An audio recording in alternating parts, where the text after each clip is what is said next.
Cinta bernoda darah. Jilid 15 bagian 4.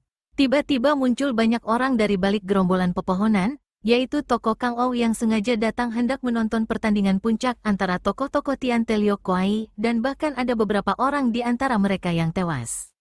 Dari dalam gelap berkelebat bayangan orang mendekati Lin Lin sambil berkata, "Suling emas diculik seorang wanita baju hijau, kulihat lari ke arah sana." Mendengar ini, bagaikan kilat menyambar cepatnya, Lin Lin berkelebat mengejar ke arah itu. Hatinya panas bukan main. Bukankah wanita baju hijau itu wanita yang dipukulnya di tanah kuburan, yang kemudian dibawa pergi oleh suling emas? Dia tadi mati-matian membantu dan membela suling emas, akan tetapi wanita siluman itu malah yang sekarang menggondol kekasihnya. Tunggu, Lin Moi, aku tahu, akan tetapi Lin Lin sudah tak mendengarnya karena sudah lari terbang cepat sekali. Xian Eng yang kini berada dalam keadaan normal, memegang tangan kakaknya dan bertanya, "Apa yang kau ketahui, Sinko?" "Tadi ada wanita baju hijau memondong Bu Song Koko. Ketika ku kejar, dia bilang hendak menolong Koko, membawanya kepada Kim Sim Yok Ong untuk diobati. Ah, mari kita kejar." Dan tiba-tiba saja Bu Sin merasa tangannya dipegang adiknya dan di lain detik tubuhnya telah terseret seperti terbang cepatnya. Mengagetkan dan mengherankan hati Bu Sin yang benar-benar tidak mengerti bagaimana adiknya ini sekarang memiliki tenaga dan ginkang begini hebat. Seperti mereka, para tokoh Kang Ou yang tadinya menjadi penonton, kini mengelilingi Kuilan Niko dan ramai membicarakan dan memuji-muji Lin Lin dan Xian Eng yang demikian berani dan gagah. Juga mereka tiada habisnya membicarakan Buke Xiansu yang selama hidup mereka baru sekali itu mereka lihat dan buktikan kesaktiannya yang tak dapat diukur lagi tingkatnya.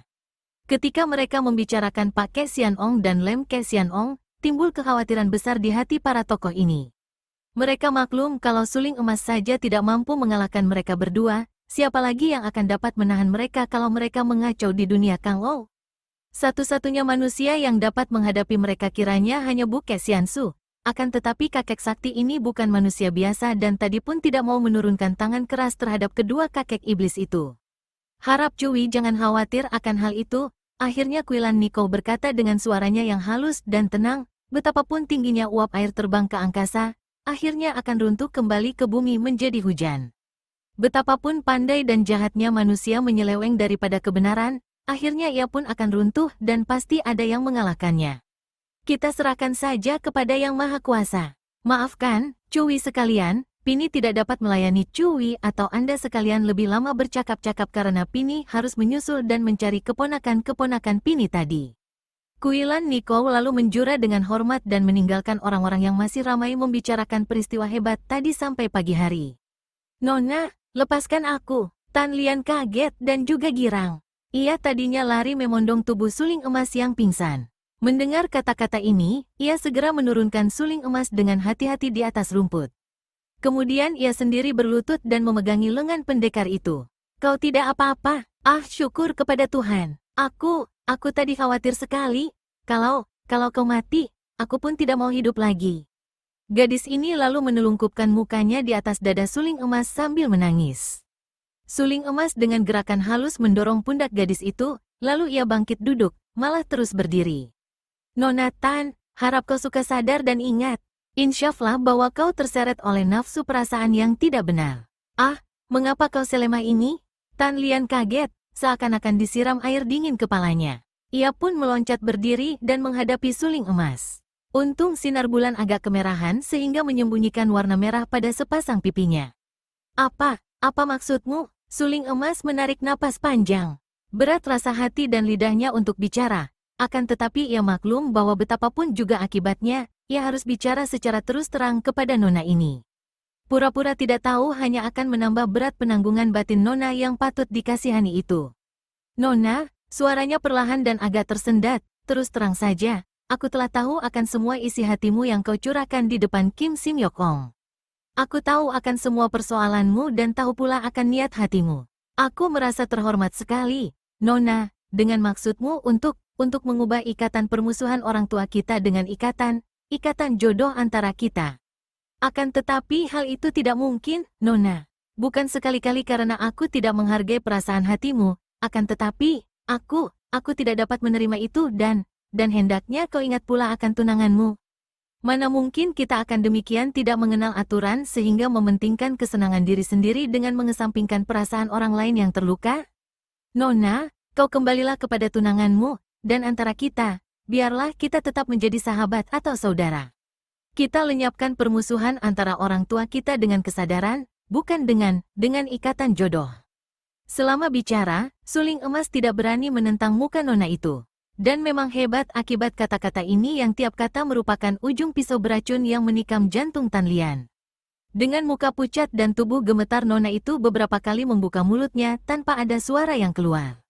Akhirnya ia dapat memaksa mulutnya bertanya, Kau menolakku? Tidak ada tikaman yang lebih hebat dan parah akibatnya bagi seorang gadis daripada tikaman berupa penolakan cinta kasih oleh seorang pemuda. Bukan begitu, Nona. Aku menolak karena tidak mungkin melaksanakan maksud hatimu itu. Aku tidak mempunyai niat untuk berumah tangga, di samping itu, kita harus ingat kepada tunanganmu. Cukup, kau 2 kali menghancurkan hatiku, membasmi harapanku. Gadis itu lalu lari sejadi-jadinya sehingga tidak melihat adanya sebatang pohon yang ditabraknya begitu saja. Ia roboh terguling, merangkak bangun dan lari lagi sambil menangis. Seluruh urat saraf di tubuh suling emas bergerak mendorongnya hendak mengejar dan menghibur, namun ia mengeraskan hati. Lebih baik begini, pikirnya. Lebih baik dia membenciku daripada aku harus memberi harapan yang kelak akan lebih menghancurkan hatinya. Biarlah ia pergi dengan marah, karena hanya jalan inilah yang akan mengurangi kepatahan hati gadis itu agaknya. Biarlah dia membenciku, pikirnya.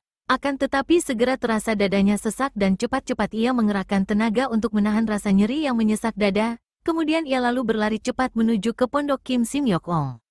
Wah, kau terluka berat, seru Kim Sim Yok Ong, dan begitu suling emas merebahkan dirinya di atas bangku panjang, tabib sakti itu cepat-cepat membuka baju atas pendekar itu dan memeriksanya. Aih, 2 orang kakek iblis itu lagi-lagi yang menurunkan tangan kejamnya, serunya kaget. 2 macam tenaga im dan yang menyerangmu. Hebat, ganas, baiknya tenaga sinkang dalam tubuhmu cukup kuat, Kim Xiao Eng. Mudah-mudahan aku akan berhasil menolongmu. Tunggulah sebentar, aku membakar jarum-jarumku. Suling emas telentang dan mengatur napasnya. Dadanya makin sesak dan ia harus mengakui kehebatan bekas tangan kedua orang lawannya. Ia menjadi penasaran sekali, karena ia diam-diam merasa bahwa andai kata ia tidak terpengaruh oleh racun jahat Siang Mo Sin Ni, kiranya belum tentu ia akan terluka oleh pukulan jarak jauh Pak Ke Sian Ong dan Lem Ke Sian Ong. Rasa sesalnya ini merugikannya, karena dadanya makin sesak dan untuk kedua kalinya suling emas roboh pingsan setelah mengeluh panjang. Kim Sim Yok Ong mendengar keluhan dan menengok. Ia cepat menghampiri dan memeriksa, mencium pernapasan suling emas, lalu menggeleng-geleng kepalanya, luar biasa sekali. Sepantasnya ini hasil kerja Siang Mo Sin Ni, racun darah yang luar biasa jahatnya. Pendekar yang begini gagah tak boleh mati sebelum iblis-iblis berupa manusia itu lenyap dari muka bumi. Ia kembali kepada jarum-jarumnya. Dengan tekun tabib sakti itu membuat persiapan-persiapan dengan jarumnya dan sementara itu, malam sudah berganti pagi. Matahari mulai menyinar, menerobos masuk melalui jendela ruangan yang dibukanya lebar-lebar. Mendadak berkelebat sesosok bayangan orang dan Lin Lin sudah memasuki pondok itu. Begitu melihat suling emas telentang di atas bangku panjang dengan muka pucat dan mata meram, ia loncat mendekat. Kemudian ia melihat kakek yang sedang membakar jarum, dan melihat banyak bahan-bahan obat di situ. Seketika harapannya timbul dan ia segera menegur. Kakek yang baik, bagaimana dengan dia? Tolonglah dia, Kek, kau sembuhkan dia dan aku akan berlutut 1000 kali kepadamu. Sepasang mata Kim Sim Yok Ong bersinar-sinar. Nona cilik, tanpa kau minta aku pun memang sedang berusaha mengobatinya. Upah berupa penghormatanmu sampai 1000 kali itu terlalu melelahkan. Aku tidak pernah minta upah untuk usahaku mengobati orang. Setelah berkata demikian, Kim Sim Yok Ong melanjutkan pekerjaannya membakari jarum. Lin Lin dapat menduga bahwa kakek itu tentulah seorang tabib pandai, akan tetapi ia diam-diam merasa curiga. Tadi ia mendengar dari seorang di antara penonton pertandingan bahwa suling emas dibawa lari seorang gadis berbaju hijau, akan tetapi mengapa sekarang ia temukan di dalam pondok ini dalam keadaan pingsan? Kemana perginya gadis baju hijau? Siapa tahu, kakek ini masih ada hubungannya dengan gadis baju hijau itu. Berpikir begini, Lin Lin segera memasuki ruangan dan kamar lain, mencari-cari dan melakukan pemeriksaan. Hatinya lega ketika mendapatkan kenyataan bahwa pondok itu memang tidak menyembunyikan si nona baju hijau. Ketika ia kembali ke ruangan pengobatan, kakek itu masih sibuk dengan jarum-jarumnya sedangkan wajah suling emas dalam pandangan Lin Lin makin pucat saja. Mulai bingunglah Lin Lin. Kek, lekaslah, kek. Mengapa kau berlambat-lambat benar? Jangan-jangan dia takkan dapat kau tolong lagi. Lihat, dia begini pucat.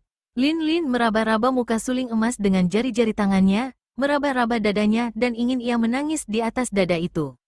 Ketika Kim Sim Yok Ong menengok dan menyaksikan keadaan Lin Lin demikian itu, ia segera bertanya, "Nona, apa muka suling emas?" "Bukan apa-apa, akan tetapi kalau aku hidup dia harus hidup pula. Sebaliknya kalau dia mati aku pun tidak mau hidup lagi." "Kek, kau harus tahu, kalau kau dapat menyembuhkan dia, kau pun akan hidup. Sebaliknya kalau dia mati, kau pun akan ikut kami." Sejenak sepasang mata kakek ini terbelalak, kemudian ia menggeleng-geleng kepalanya. Wah, bocah ini memiliki sifat liar, pikirnya, akan tetapi tak dapat disangsikan lagi, dia mencinta suling emas. Teringat ia akan Tan Lian yang juga mencinta pendekar itu. Kembali Yok Ong menghela napas. Sungguh ruwet liku-liku cinta kasih dan diam-diam ia merasa kasihan kepada suling emas. Dicinta darah-darah, nekat, macam Tan Lian dan apalagi Lin Lin, benar-benar berabe. Setelah selesai membakari jarum-jarumnya, Kim Sim Yok Ong lalu berjalan menghampiri suling emas dan mulailah ia menusuk-nusukkan jarum-jarum emas dan peraknya ke dada, leher, pundak dan bagian pusar. Lin Lin hanya menonton dari pinggir dengan hati penuh ketegangan, pandang matanya tak pernah meninggalkan wajah suling emas yang masih pucat. Akan tetapi, 10 menit kemudian terdengar pendekar ini mengeluh panjang dan wajahnya mulai merah. Diam-diam Lin Lin girang bukan main. Pada saat itu terdengar suara di luar pondok, di sini agaknya. Ketika Lin Lin menengok, makin girang hatinya karena yang datang adalah Xian Eng bersama Bu Xin. Dua orang ini tersenyum girang dan hendak menegurnya dengan kata-kata. Akan tetapi Lin Lin cepat menaruh telunjuk di depan mulut, mencegah mereka mengeluarkan suara berisik. Bu Xin dan Xian Eng ketika melihat tanda ini dan melihat seorang kakek sedang mengobati suling emas dengan tusukan-tusukan jarum, segera melangkah maju dengan hati-hati dan tidak mengeluarkan suara. Tiga orang muda itu segera berdiri mengelilingi suling emas yang terlentang di atas meja, sedangkan Kim Sim Yok Ong membungkuk dan mulai mencabuti jarum-jarumnya. Setiap kali jarum dicabut, suling emas mengeluh dan setelah jarum terakhir di lehernya dicabut, mulailah ia membuka kedua matanya.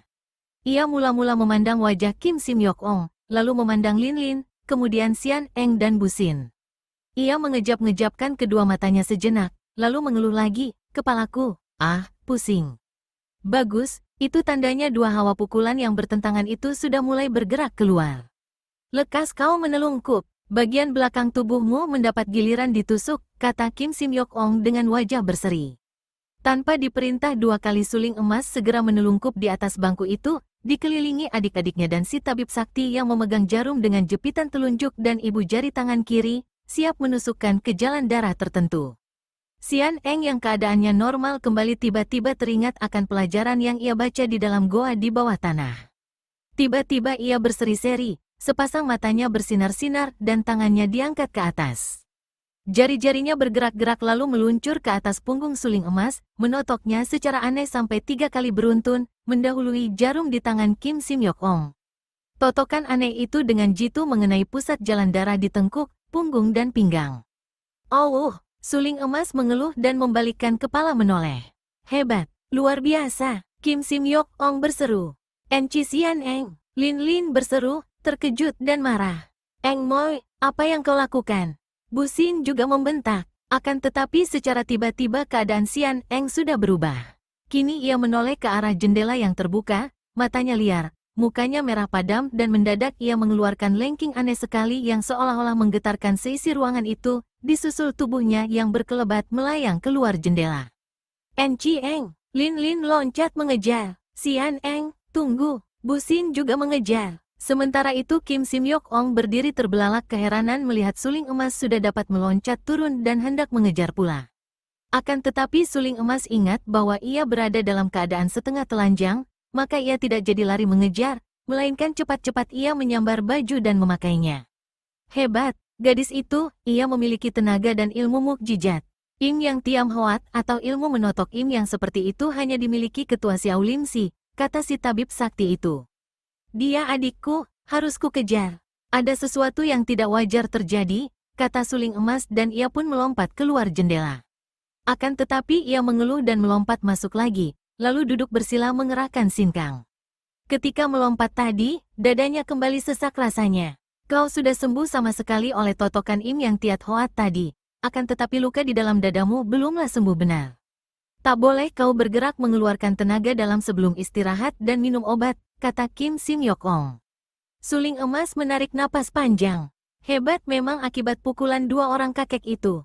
Ia sudah sembuh, akan tetapi sekali mengeluarkan tenaga sinkang atau elwekang, lukanya akan terasa nyeri. Sedikitnya ia harus beristirahat 2 hari sehingga lukanya sembuh betul. Sementara itu, Lin Lin yang mengejar dengan cepat ternyata tidak dapat melihat bayangan Xian Eng. Begitu cepatnya dan begitu anehnya gerakan Xian Eng sehingga dalam sekejap mata saja lenyaplah encinya itu. Namun Lin Lin tetap mengejar dengan hanya mengira-ngirakan arah yang dapat ditempuh encinya. Karena pengejaran yang dilakukan secara kira-kira ini, maka jurusan yang diambil Lin Lin berbeda dengan jurusan yang diambil oleh Bu Xin. Dalam mengejar saudara mereka itu, kedua orang muda ini berpencar. Setelah melalui 2 buah hutan di lereng Taisan tanpa menemukan jejak Xian Eng, Lin Lin tiba-tiba teringat akan keadaan suling emas dan ia menghentikan pengejarannya. Ia tidak tahu apa yang terjadi dengan diri suling emas. Sudah sembuhkah dia, ataukah totokan Xian Eng yang aneh tadi malah membahayakan keselamatan nyawanya? Lin Lin merasa khawatir sekali dan akhirnya ia berlari kembali menuju ke pondok Kim Sim Yok Ong. Kiranya ia telah menghabiskan waktu beberapa jam dalam pengejaran itu dan karena ia belum hafal akan daerah hutan-hutan Gunung Taisan ini, ia mulai menjadi bingung kemana ia harus mencari pondok Kim Sim Yok Ong. Lin Lin mengingat-ingat jalan yang ditempuhnya tadi dan beberapa kali ia meloncat naik ke puncak pohon tinggi untuk mencari-cari pondok si tabib sakti. Lo Qianwei, tolonglah, selamatkan dia. Suara setengah menangis ini membangunkan suling emas dari semedinya. Ia membuka mata dan bangkit berdiri. Kim Sim Yok Ong sedang sibuk mencari daun-daun dan akar-akar obat di sebelah belakang, maka agaknya tidak mendengar suara orang di depan pondok itu. Suling emas melangkah keluar pintu pondok dan melihat seorang pemuda kurus pucat berlutut di depan pintu pondok sambil menangis. Karena memang suling emas mengintai dari tempat jauh ketika pemuda ini untuk pertama kali datang ke pondok, maka ia mengenal bahwa pemuda ini adalah tunangan Tan Lian, pelajar yang bernama Tio San itu.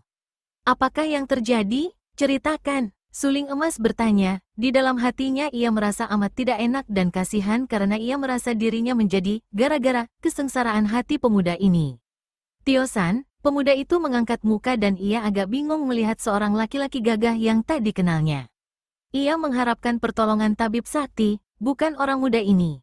Jangan ragu-ragu, sahabat. Aku tahu bahwa kau adalah tunangan Nona Tan Lian. Saudara Tio San, apakah yang terjadi? Aku adalah sahabat baik tunanganmu itu. Ceritakanlah apa yang terjadi, aku akan menolongmu. Pada saat itu, Kim Sim Yok Ong berjalan mendatangi dari belakang. Melihat kakek itu muncul, Tio San menangis lagi dan berkata, Lo Qianwei, tolonglah dia. Dia hendak menjadi Niko, hendak menggunting rambutnya, dan hendak bunuh diri. Saya tidak kuasa menahannya. Mendengar ini, suling emas cepat menyambar tangan pemuda itu dan menariknya pergi. Cepat, antarkan aku kepadanya. Jantung suling emas berdebar-debar tegang, dan ia merasa khawatir sekali. Sedikit pun tak pernah ia menyangka bahwa hati Tan Lian akan sekeras itu, tak mengira bahwa gadis itu akan menempuh jalan nekat. Tak berani ia berlari cepat. Sambil berjalan setengah berlari biasa, pikiran suling emas membayangkan keadaan Tan Lian. Mula-mula gadis itu bersumpah hendak membalaskan dendam ayahnya, kemudian gadis itu kecewa karena tidak mampu mengalahkannya, bahkan lebih celaka lagi, gadis itu jatuh cinta kepadanya. Kemudian, di depan makam ayahnya, Tan Lian bersumpah hendak memusuhi anak istri suling emas, kemudian melihat kenyataan bahwa suling emas tidak beristri, lalu timbul kembali cinta kasihnya dan berhasrat menghabiskan permusuhan dengan perjodohan. Akan tetapi kembali harapan ini buyar ketika suling emas dengan terus terang menyatakan tak dapat menerimanya. Ia dapat membayangkan betapa hancur hati gadis itu, kecewa, menyesal, malu, merasa terhina. Gadis yang tadinya merupakan seorang pendekar wanita, keturunan pendekar besar mendiang Hui Kiam Eng Tan Hui, anak berbakti, kini telah mengambil keputusan nekat untuk menjadi Niko, bahkan hendak membunuh diri. Dan semua ini dialah yang menjadi gara-garanya. Kalau Tan Lian berhasil membunuhnya, atau kalau dia mau menerimanya sebagai istrinya, tentu takkan terjadi hal-hal ini. Akan tetapi itu bukanlah merupakan jalan keluar yang baik. Apalagi menerima gadis itu menjadi istrinya. Bukankah itu berarti merebut hak orang lain? Dan dia pun tidak ada rasa kasih terhadap Tan Lian. Sayang, seorang gadis yang baik, seorang anak yang berbakti. Berbakti, kata-kata ini mendatangkan ilham bagi suling emas. Inilah agaknya senjata yang dapat ia pergunakan untuk memecahkan persoalan Tan Lian ini. Mari cepat, di mana dia? Di depan itu, di balik gunung-gunungan batu, di tepi jurang, kata Tio San, suaranya gemetar penuh kegelisahan. Dia ini calon suami yang amat baik, pikir suling emas. Dengan hati penuh cinta kasih murni, pemuda ini akan dapat mendatangkan bahagia di hati Tan Lian. Benar saja, ketika mereka memutari gunung-gunungan batu, tampaklah Tan Lian duduk menangis, berlindung dari teriknya matahari di bawah batu yang menonjol, jurang curam yang luas terbentang tak jauh di depan. Lian Moi, Tio San berseru dengan isak tertahan. Tan Lian mengangkat mukanya dan ia meloncat karena kaget melihat suling emas datang bersama tunangannya. Adapun suling emas berdiri seperti patung, hatinya serasa tertusuk melihat gadis itu. Muka gadis itu pucat sekali, kedua pipinya basah air mata, matanya kemerahan dan kepalanya gundul plontos. Rambut yang tadinya gemuk hitam dan panjang, yang ia lihat diurai ketika gadis itu bersumpah di depan makam ayahnya, kini lenyap sama sekali. Wajah itu tetap cantik, dan kegundulan kepalanya sama sekali tidak mengakibatkan lucu, melainkan mendatangkan rasa iba. Kau bawa dia datang bersamamu? Kalian terlalu menghinaku. Apa gunanya hidup lagi? Gadis itu lalu berlari cepat menuju ke tepi jurang, siap hendak meloncat. Hei, tunggu dulu, Nona. Dengar dulu omonganku. Suling emas berlari maju dan Tio San juga lari mengejar dengan kedua lengan dikembangkan, wajahnya makin pucat. Di tepi jurang Tan Lian menoleh, kedua tangannya sudah berkembang siap meloncat ke dalam mulut maut yang ternganga lebar di bawah kakinya. Jangan dekat, aku akan meloncat dan tak seorang pun dapat mencegahku. Mau bicara apa? Boleh bicara, tapi jangan mendekat. Dengan hati tegang terpaksa suling emas menghentikan langkahnya. Ia maklum bahwa kalau ia mendekat lagi, gadis nekat ini akan meloncat turun tanpa mendengarkan lagi kata-katanya. Hatinya perih melihat titik-titik air mata menetes dan sepasang mata yang lebar dan jeli itu memandang kepadanya penuh sesal. Nona Tan, ingat dan sadarlah. Pikirlah masak-masak. Apa kau tidak kasihan kepada saudara Tio San, tunanganmu ini? Dia amat mencintamu, mencinta dengan murni, dengan sepenuh jiwa raganya. Nona, dia bersedia melupakan segala-galanya, bersedia menerimamu dan melanjutkan perjodohan kalian. Tak seorang pun laki-laki di dunia ini yang dapat mencintamu seperti dia. Sepasang mata itu terbelalak memandangnya. Bibir yang gemetar itu berkata lemah, dia. Tertusuklah hati suling emas oleh pandang mata dan kata-kata ini. Ia maklum apa artinya itu. Pandang mata dan dua kata itu merangkai pertanyaan tak berbunyi, mengapa dia dan dia saja, mengapa bukan engkau? Sudahlah, pergilah kalian, atau, barangkali kalian ingin melihat aku terjun? Kembali Tan Lian siap untuk terjun ke depan. Lian Moi, kalau kau bertekad hendak mati, biarlah aku menemanimu ke alam baka, teriak Tio San. Teriakan ini agaknya meragukan Tan Lian. Melihat bahwa tidak ada jalan lain untuk menghalangi maksud gadis keras hati itu, tiba-tiba suling emas berkata keras. Nona Tan Lian, kau ternyata adalah seorang anak yang paling murtad dan tidak berbakti di dunia ini. Arwah ayahmu pasti akan merasa malu sekali. Cepat sekali Tan Lian membalikkan tubuhnya. Matanya memandang penuh kemarahan kepada suling emas. Suling emas, tutup mulutmu, kau sudah menghinaku. Apakah kau juga hendak menghina ayah? Tak boleh kau sebut-sebut nama ayah, dan aku, karena baktiku kepada ayah maka sampai begini. Suling emas sengaja tersenyum mengejek. Orang seperti engkau ini masih mengaku berbakti kepada ayah.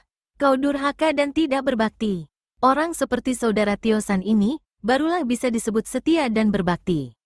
Ia berbakti dan menjunjung tinggi perintah ayahnya untuk menjadi jodohmu dan ia setia kepadamu sampai mati. Akan tetapi engkau, kau durhaka terhadap ayah, masih pura-pura merasa diri berbakti? Memalukan, jahanam, tutup mulutmu, buktikan apa yang kau katakan tidak berbakti itu. Kalau kau tidak dapat membuktikan, aku akan mengadu nyawa denganmu. Suling emas tertawa memanaskan hati. Kau sudah bersumpah membalaskan dendam ayahmu, tidak terlaksana. Hal itu masih bisa dimengerti karena ibuku yang hendak kau balas sudah meninggal dunia. Pula untuk membalas dendam itu kepadaku, memang kau tidak mampu menangkan aku. Akan tetapi ayahmu telah memilih Tio San menjadi jodohmu. Perintah ayahmu ini bukan tak dapat kau penuhi, karena Tio San masih ada dan pemuda itu mencintamu. Mengapa kau mengingkarinya? Mengapa kau hendak melanggar janji perjodohan yang ditentukan ayahmu? Bukankah dengan demikian berarti kau menyeret ayahmu ke jurang kehinaan sebagai orang yang mengingkari janji ikatan jodoh? Kukira kalau kau sekarang meloncat terjun ke dalam jurang itu dan mampus, arwahmu akan disambut penuh kemarahan dan kebencian oleh arwah ayahmu. Nah, kau loncatlah, biar kulihat. Suling emas berdiri tegak sambil memangku tangan. Kurang ajar. Tio San berteriak sambil berlari menghampiri suling emas. Kemarahannya membuat wajah pemuda ini merah padam. Kau kurang ajar sekali berani mengeluarkan kata-kata menghina seperti itu kepada Lian Moi. Biarpun kau seorang pendekar yang pandai ilmu silat, biarlah aku yang mengadu nyawa denganmu untuk mencuci penghinaanmu. Setelah berkata demikian, Tio San menggerakkan kedua tangannya, bertubi-tubi memukuli muka dan dada suling emas yang menerima semua pukulan itu tanpa melawan dan dengan mata tidak berkedip.